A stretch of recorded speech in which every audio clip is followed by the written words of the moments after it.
ফরিদপুরের নগরকান্দায় জাতীয় প্রাণী সম্পদ সপ্তাহ ২০২৫ উপলক্ষে পঞ্চম দিনের কর্মসূচির অংশ হিসেবে কোদালিয়া সরকারি প্রাথমিক বিদ্যালয়ে দুধ ও ডিম বিতরণ কার্যক্রম অনুষ্ঠিত হয়েছে। রবিবার সকালে বিদ্যালয়ের প্রায় ২৫০ জন শিক্ষার্থী, শিক্ষক ও উপস্থিত অভিভাবকদের মাঝে পুষ্টিকর দুধ ও ডিম পরিবেশন করা হয়। বিদ্যালয় প্রাঙ্গণে আয়োজিত এই কর্মসূচিতে শিক্ষার্থীদের মাঝে পুষ্টিকর খাবারের গুরুত্ব তুলে ধরা হয়। প্রাণী সম্পদ দপ্তরের কর্মকর্তা ডাক্তার মোহাম্মদ সাইফুল ইসলাম জানান, শিশুদের শারীরিক ও মানসিক বিকাশে নিয়মিত দুধ ও ডিম খাওয়ার কোনো বিকল্প নেই। তাই জাতীয় প্রাণী সম্পদ সপ্তাহের এই বিশেষ আয়োজন শিক্ষার্থীদের মধ্যে সচেতনতা বৃদ্ধিতে গুরুত্বপূর্ণ ভূমিকা রাখবে। এ সময় বিদ্যালয়ের শিক্ষকবৃন্দ ও স্থানীয় গণ্যমান্য ব্যক্তি উপস্থিত ছিলেন। দুধ ও ডিম বিতরণের মধ্য দিয়ে প্রাণী সম্পদ সপ্তাহ ২০২৫-এর পঞ্চম দিনের কার্যক্রম সফলভাবে সম্পন্ন হয়। এর জন্য একটু মধুর সময় কাটানোর উদ্দেশ্যে হয়তো একসাথে কোনদিন আমরা এভাবে খাইনি, দুধ ডিম খাইনি, একটা অভ্যাস তৈরি করে দেওয়ার জন্য, শুরু করে দেওয়ার জন্য একটা প্রাণী সম্পদ সপ্তাহের একটা স্মৃতি থাকলো যে আমরা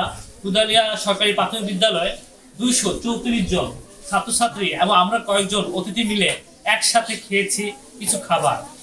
যে খাবারটা আদর্শ খাবার, যে খাবারটা আমরা বলছি সুপার ফুড, যে খাবারটা আমরা চাই তোমরা রেগুলার খাও, কিন্তু আগে তোমরা রেগুলার খাওনি।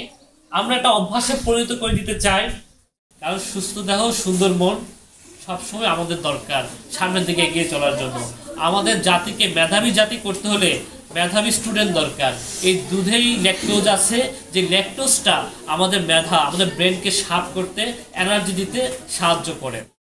Report Mohammad Shahjalal, NEN TV, Faridpur.